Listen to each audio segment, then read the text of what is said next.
Good morning. Welcome. I am saying this to a mostly empty room, but I know you're out there watching, and I want to say welcome. And hey, have you ever felt unwelcome someplace, or invisible, or unacknowledged, or unimportant? Maybe you've had such experiences, and it kind of sunk in, and you thought that maybe there was something wrong with you, instead of there being a lack of hospitality. Maybe you even came to feel that you didn't deserve to be welcome, and that there's no place for you, and that you're some kind of an interloper. I think we've all felt that way at one time or another. That's why I sometimes say thank you for the gift of your presence, because you are a gift of life to the rest of us. And if we don't get excited when we see you, it's because we don't really see you. But we do see you, and we do get excited when we see one another. This past week, a member was imagining how it's going to be when we regather in person. There's going to be lots of hugging and laughter, tears of gratitude. To be recognized, affirmed, appreciated. Who doesn't like that? Who doesn't need that? Who doesn't deserve that? Everyone. So for now, during the pandemic, I hope you'll let a welcoming spirit guide you in your daily interactions with those you do encounter.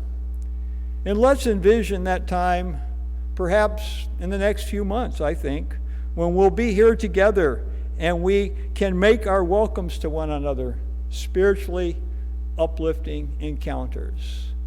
Welcome.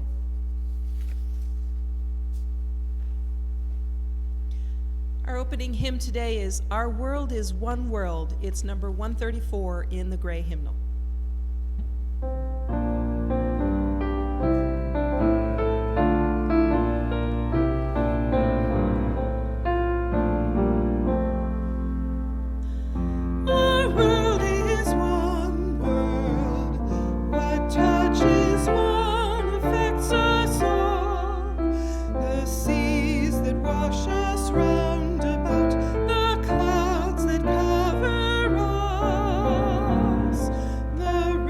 That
The beliefs of Unitarian Universalism are diverse and inclusive.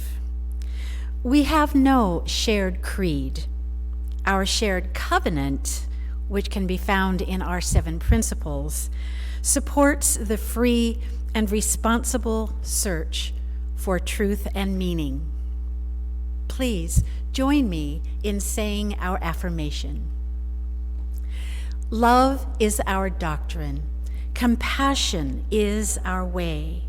Here we seek to create a joyful home for free religious exploration, build a community of caring fellowship, nurture the hopes, and serve the needs of our world.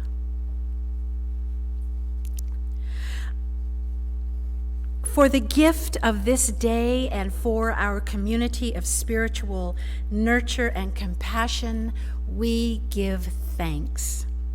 We light these chalices as a symbol of our faith. May our many sparks meet and merge in the communion of heart and soul. Each week, we light 3 chalices. The first is for this congregation, the Unitarian Universalist congregation of Salem. We light our second chalice for our friends in our partner church in Szymon Falva, Transylvania, Romania. And we light our third chalice for our children and youth in our congregation and in the world at large.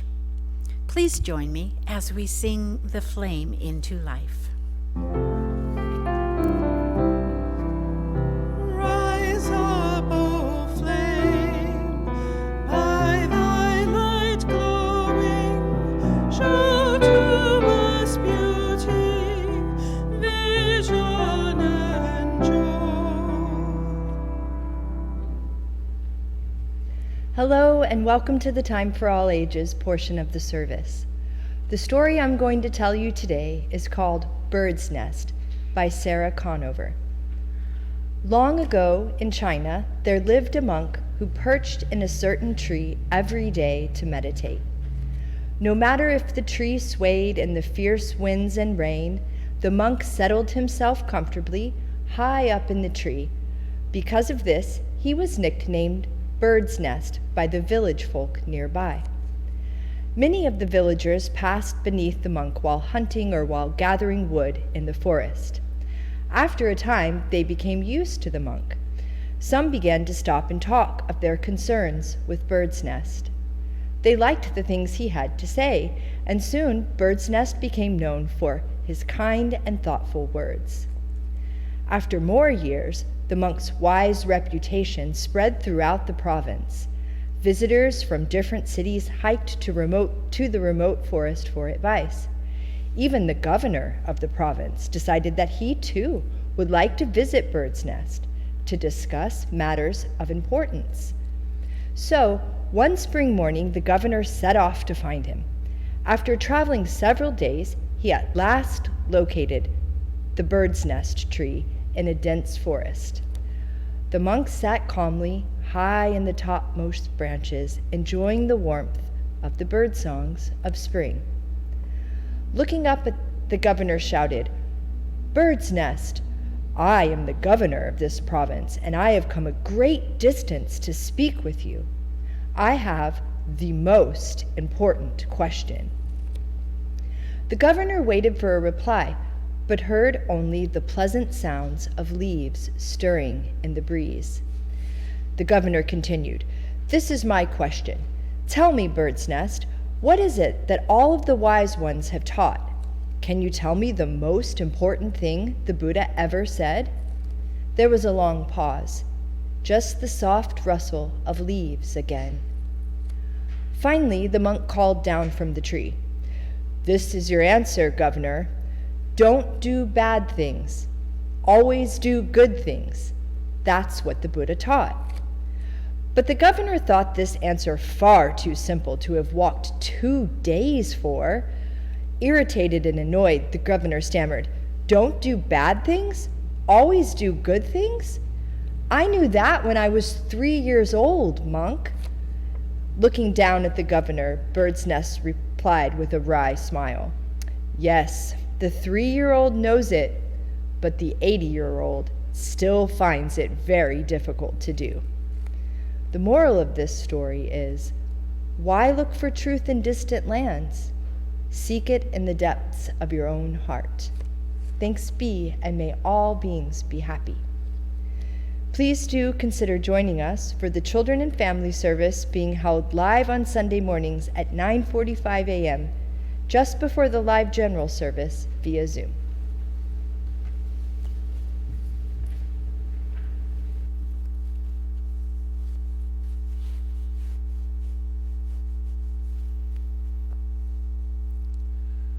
Take a moment now to settle into where you are. Just be in this moment.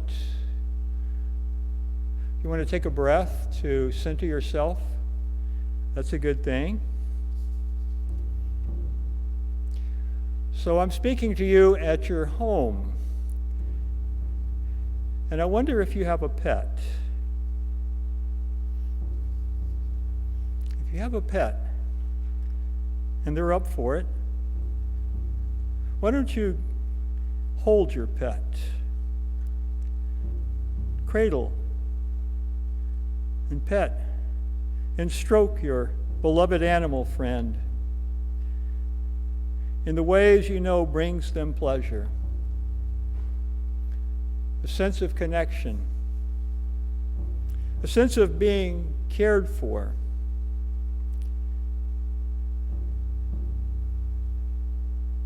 And now as you are stroking, scratching, petting, caressing your animal friend, be aware of the tenderness, the compassion that you feel for this wonderful animal being with whom you have a special relationship.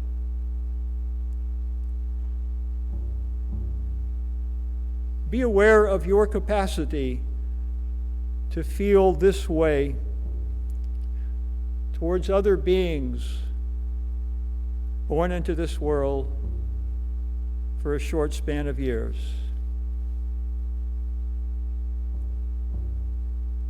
How our tenderness,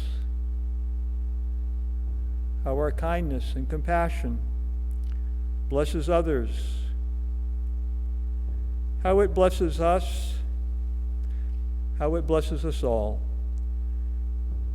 how it connects us and creates community.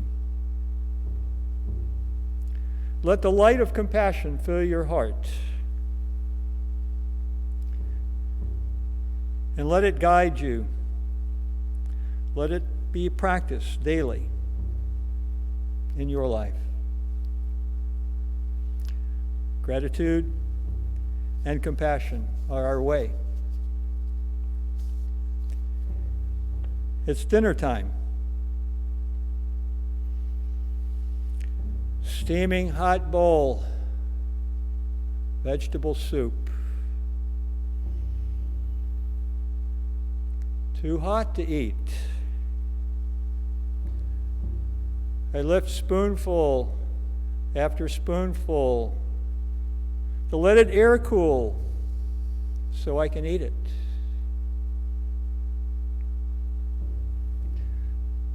I behold the steaming miracle in the bowl.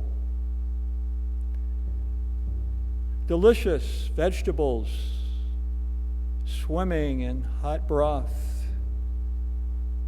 Vegetables nurtured by the sun, the rain, brought to me by human labor. So here is this bowl of soup that my body wants and needs, and which I will completely enjoy eating once it cools down. And I remember to cool down my appetite. And take a moment for gratitude. Gratitude to have food. Just taking that pause to feel your gratitude is a good practice. Gratitude fills us with light. Gratitude liberates us from a sense of entitlement. Gratitude brings us happiness. Gratitude brings us joy. Gratitude is our way. Let us continue to walk the paths of compassion and gratitude. Amen.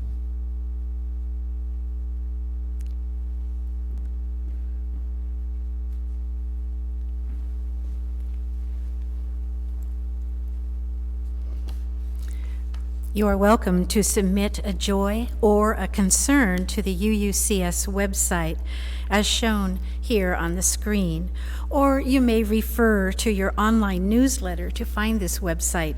Just click on it and you will be able to write your message. Our pastoral hymn today is My Life Flows On in Endless Song. It's number 108 in the Gray Hymnal.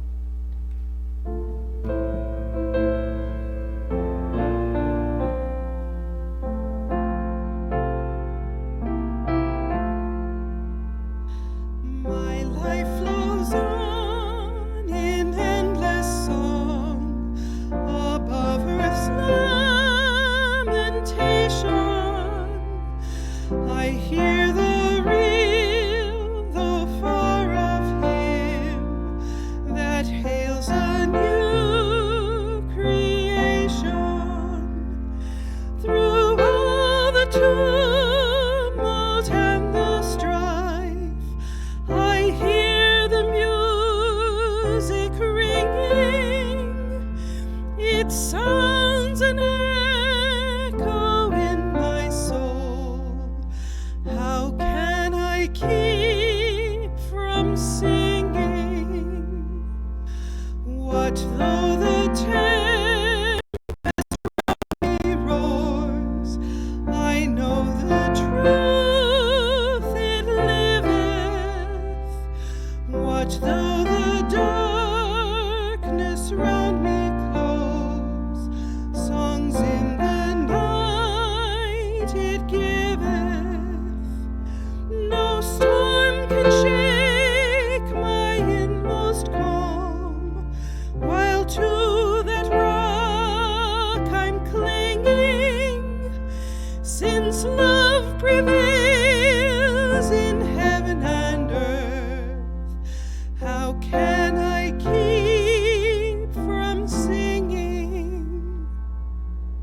When tyrants tremble as they hear the bells of freedom ringing, when friends rejoice both far and near, how can I keep from singing? To prison cell and dungeon vile, our thoughts to them are winging. When friends by shame are undefiled, how can I keep from singing?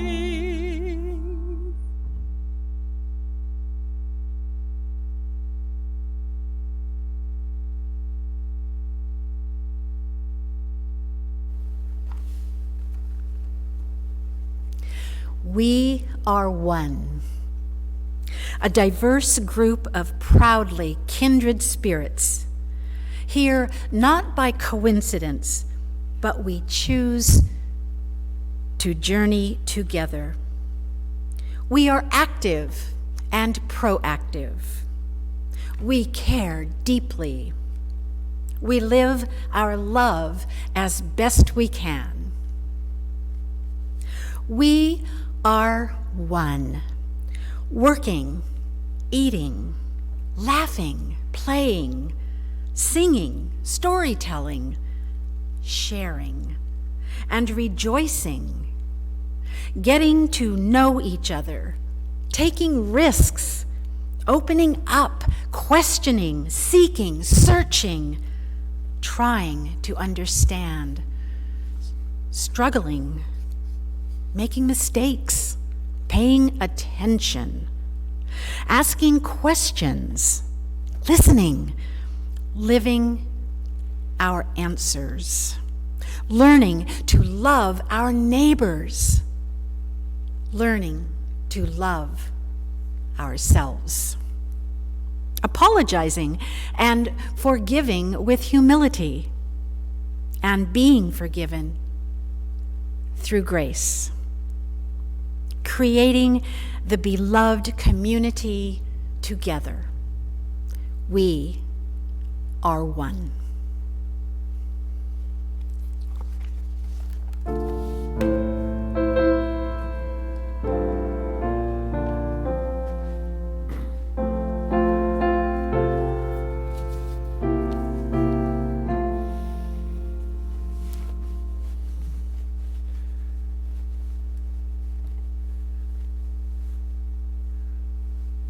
When I was a lad, if I had been given the choice between playing in the woods or praying in the pews on Sunday mornings, what do you think I would have done? Well, I can tell you, playing in the woods would have won out every time.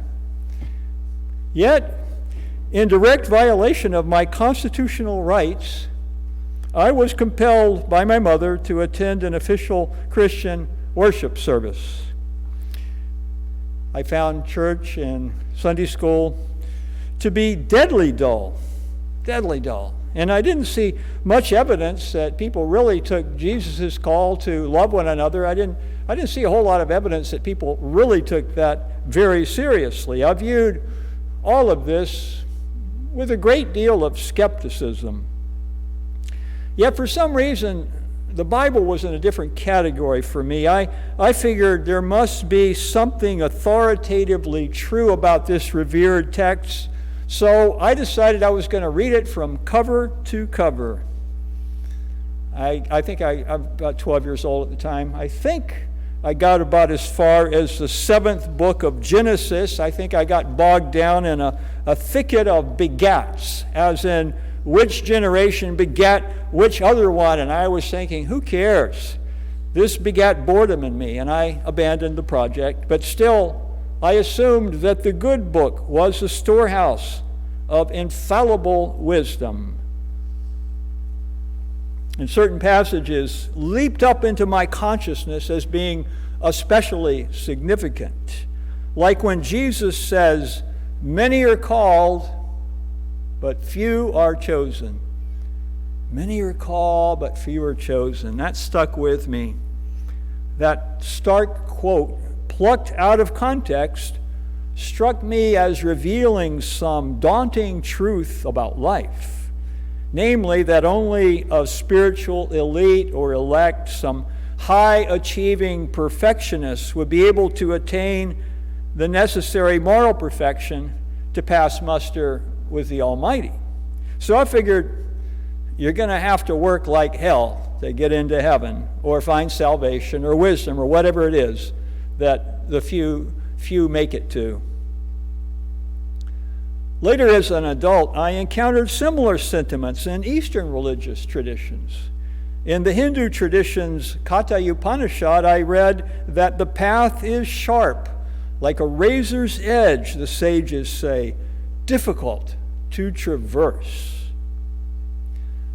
Similarly, in the Buddhist tradition, I read the so-called Rhinoceros Sutra. It's one of the earliest Buddhist texts. It's called the Rhinoceros Sutra. It warns against the allurements and the distractions of the world, and it ends with the repeated refrain, "Wander alone, like a rhinoceros. Wander alone like a rhinoceros. That is, a one-horned rhino that they saw wandering around in the jungles of Asia at the time. Later, when I began to explore our own Unitarian Universalist religious tradition, I gravitated towards the writings of Ralph Waldo Emerson, in whose essay, Self-Reliance, I read the words, "Trust thyself. Every heart vibrates to that iron strain. Nothing is at last sacred but the integrity of your own mind." The point of all this seemed clear to me. The path to spiritual success was lonely. It's solitary, it was challenging. It was a narrow path which only a few could choose to undertake, or would even choose to undertake. Indeed, this message is not confined to those who seek the spiritual path to success. It's recommended as the path to success in general, whatever your field. It will take solitary effort, dedication, and persistence.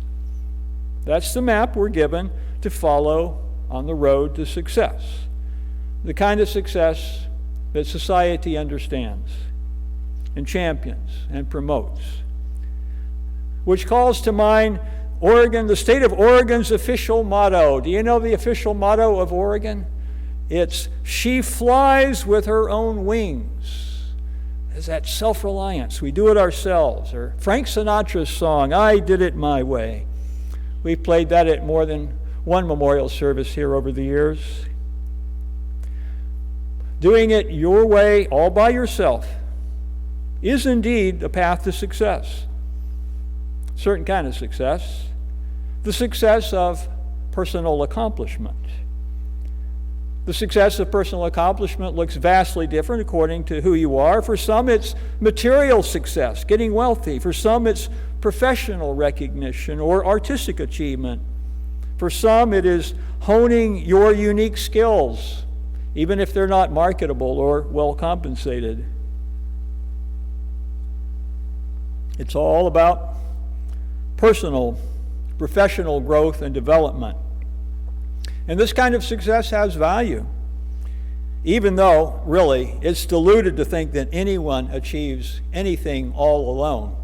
If you think you do, then you're deluded. You have to look more closely at how much effort from other people always feeds into anything that you do. Nevertheless, this commanding myth of the solitary striver and achiever holds sway. This, we are told, is the road to success. Recently, I heard a bright young valedictorian. I started to say Victorian, but no, he was a valedictorian. He was speaking of the great joy he felt when he was chosen from an already select number of students who were being considered for this honor at his highly selective school. He had worked very hard to accomplish this, to distinguish himself. He studied hard instead of partying hard. He had to buckle down. He had to say no to a lot of things in order to dedicate himself to achieving this honor. And in his speech, he shared how happy it made him feel to be chosen as valedictorian. His joy, he's told his listeners, it lasted for up to 15 seconds. And then he realized how much he had sacrificed. Instead of enjoying his friends during their last year of school together, he had hunkered down in solitude. And once that 15 seconds of bliss had passed, he was full of regret. The price for this kind of success had been too high. He realized that it had cut him off from many of his relationships. It was a painful lesson for him. It was an interesting valedictorian speech, I'll tell you that. And yet, the regret, the suffering that he experienced may serve a purpose. It seems to be leading him to a deeper awareness and appreciation for the value of relationships in life, commitments to other people.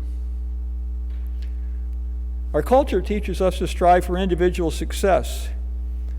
But if and when you get there, many have discovered that the human heart has yearnings that are not satisfied by this kind of success. Well, what does satisfy?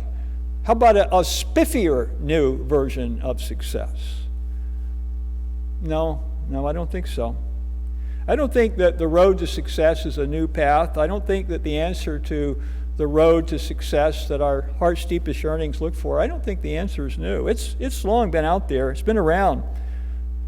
But it's been forgotten as we've come to live in more and more lonely and isolated circumstances with little sense of belonging to a larger community.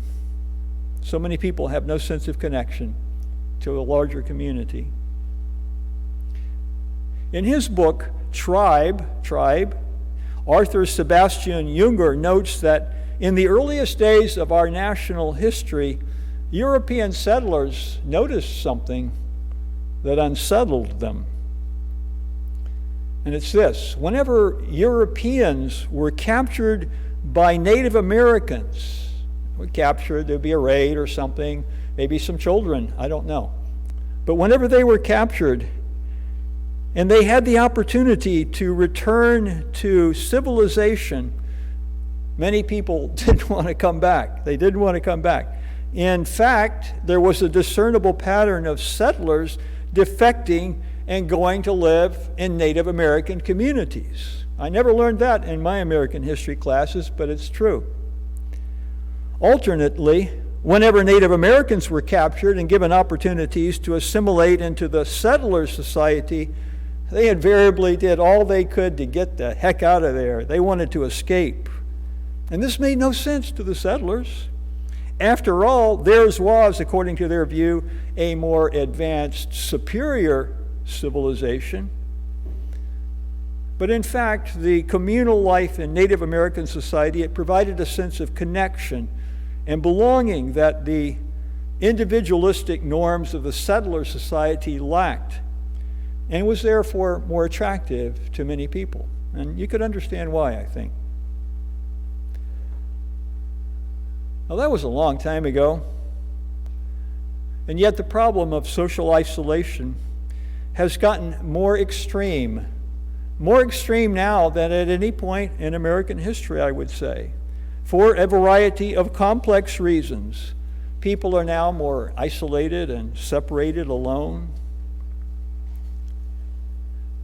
Many years ago, that's where I found myself, just before I entered the ministry, off on my own path through life. And I took a certain kind of pride in this. I had spirituality. I didn't need religion, didn't believe in it, didn't see the need for it.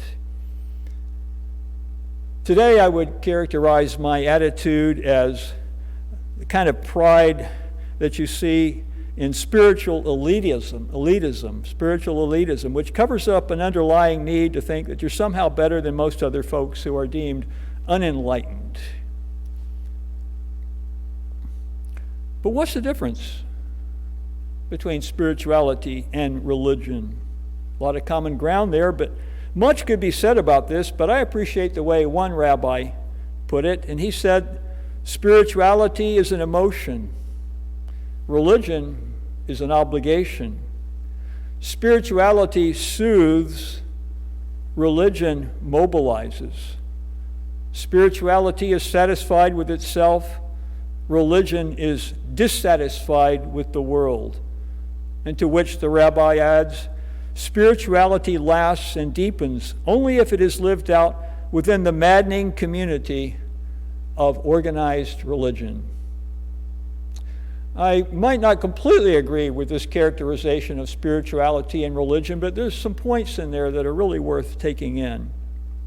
Organized religion, it makes for a very easy target. No matter which organized religion you're talking about, I can assure you that all of them are made up of frail and flawed human beings, and that organized religion can be more of a curse than a blessing. Past history, and even today, right now, provide bloody examples of organized religion getting hijacked by the forces of bigotry and hatred and intolerance. And yet organized religious communities, such as our congregations, are blessings in our society, because here we create opportunities for spiritually grounded communal connection. Here we make and promote commitments that serve the common good. And hearing and heeding that call to serve the common good, look more deeply into that. It's really the call to love humankind, all beings. All beings. Answering the call to serve such a love that touches all souls takes you on a road. This is not a narrow path, only traveled by a few, the spiritually elect. Indeed, this path is broad. It's been traveled by countless souls, past and present. It's open to one and all. It's the path of agape love, boundless compassion. So what about Jesus' warning? I respect Jesus, the words of Jesus. I take them seriously. So what about that warning that many are called, but few are chosen? Well, check in with the Bible scholars on that one. And they almost unanimously conclude Jesus never said such a thing. It's out of character for him. It comes from a later source. Wash that one away. Jesus didn't say it. Jesus and other great saints and sages did not come to bring bad news, but good news. And the good news is that the road to success is right in front of you.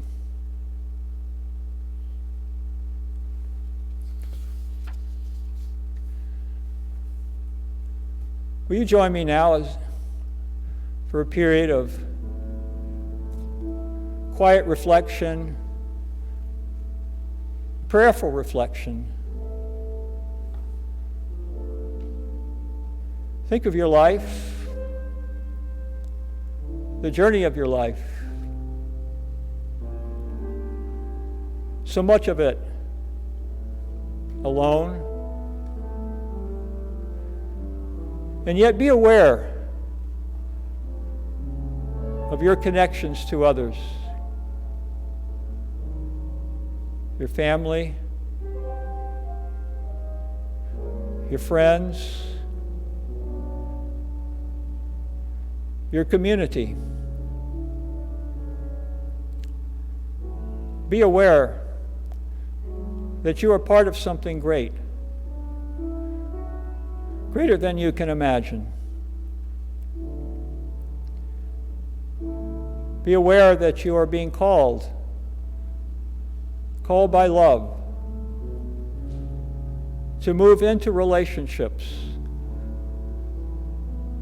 characterized by compassion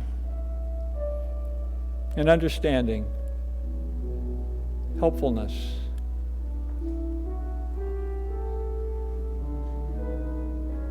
As we look at our lives and consider the deepest yearnings of our hearts, we know that we find meaning when we bring meaning and compassion to others. So let us continue on. Continue on weaving new relationships, making new commitments as we recreate what has been destroyed,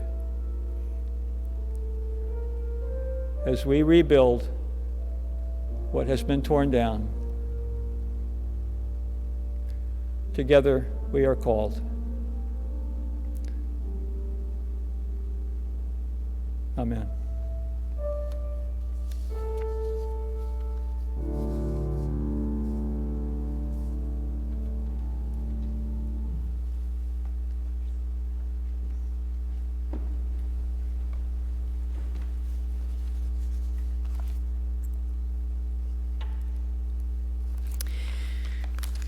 I see on the screen that the Marion Polk Food Share is supposed to be our Share the Plate recipient, but I think that switched over with the month of March, and I have that our Share the Plate recipient this month is, in fact, Latinos Unidos Siempre, which is also called LUSE.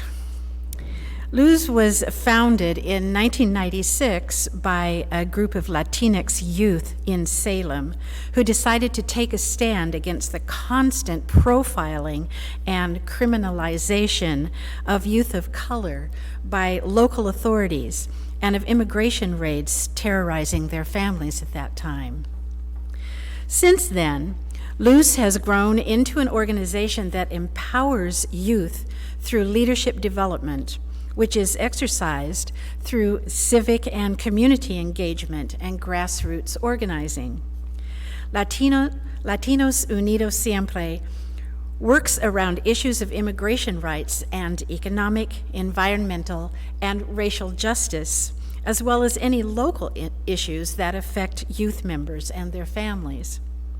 The mission of LUSE is ultimately for every youth who comes to the program to feel empowered and capable of being a leader in their community. You'll notice there'll be a screen pretty soon, and you'll notice on the screen the ways you may donate to Share the Plate, which is Latinos Unidos Siempre, and to also submit your offering. And we thank you for your kind generosity.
Thank you, Laura and John. That was lovely.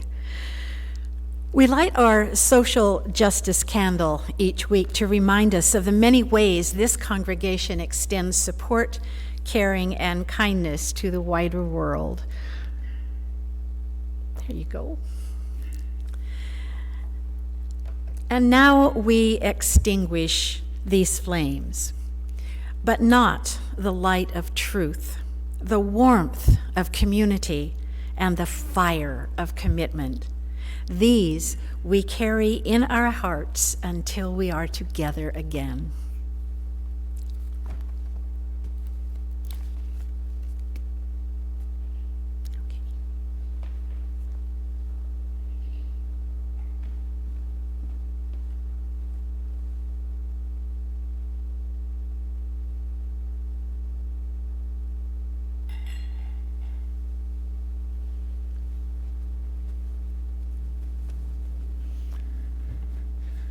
After the service today, please do join us for our Zoom fellowship gatherings. They follow us at 12 p.m. after the Sunday service. You can see how you can do the Zoom registration by getting on our website and following the directions. Also, last Saturday, not yesterday, but a week before, we launched our stewardship campaign, and we would love it if you would take the time to make an estimate of giving, fill out an estimate of giving form so we can prepare our budget for the coming year. You see a QR code which will help you do that. You can simply put your phone camera up to it and it'll take you right there, or you can click on a link. Either way, it's really important that all our members and friends do take the opportunity to do this so we can fully support this wonderful congregation. You can see other announcements that are flashed on your screen, so please pay attention to those. I'm reading them now to make sure that I'm aware of them too. Please do check our website too for further information about the programs and activities of our congregation. I think we're good. Thank you.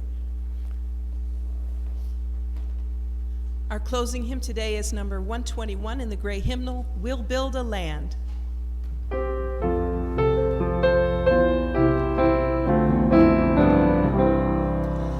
We'll build a land where we bind up the broken. We'll build a land where the captives go free, where the oil of gladness dissolves all mourning. Oh, we'll build a promised land that can be.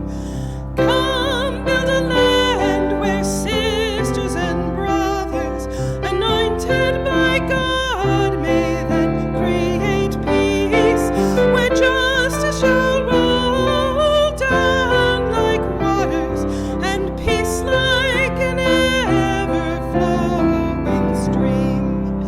We'll build a land where we bring the good tidings to all the afflicted and all those who mourn, and we'll give them garlands instead of ashes.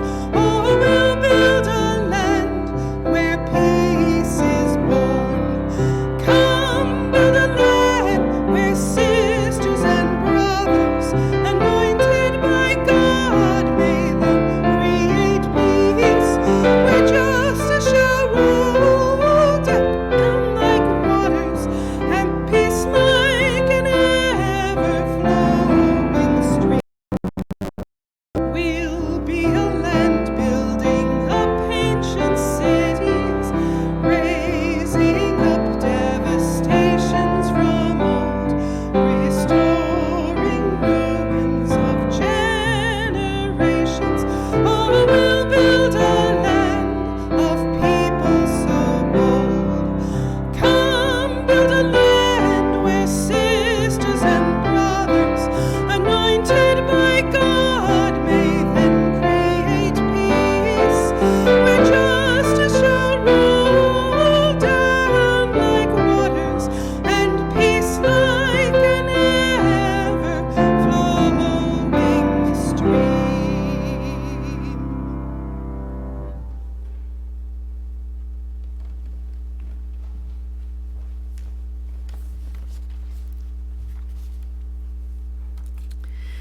And now let us join hands in the spirit of promise and community as we say our closing words. May faith in the spirit of life, hope for the community of earth, and love for the sacred in one another be ours now and in all the days to come.